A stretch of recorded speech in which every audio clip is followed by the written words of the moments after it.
लाडक्या बहिणींमुळे राज्यांचं नुकसान, आगामी बजेटमध्ये परिणाम दिसण्याची शक्यता, एसबीआयचा इशारा।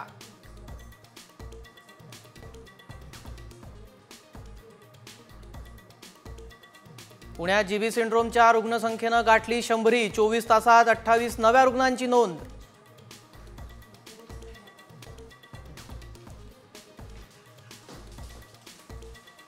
मराठवाड्यात बर्ड फ्लूचा शिरकाव, लातूर नंतर नांदेडमध्ये प्रादुर्भाव, उपाययोजनांसाठी पशुसंवर्धन विभाग ॲक्शन मोडवर।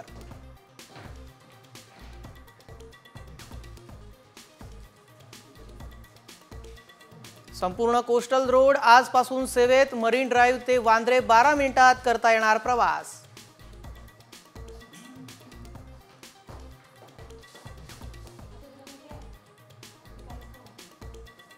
26 जानेवारीनंतरही पालकमंत्रीपदाचा तिढा कायम, आज महायुतीचे नेत्यांची होणार भेट, वाद मिटणार का याकडे सगळ्यांच्या नजरा।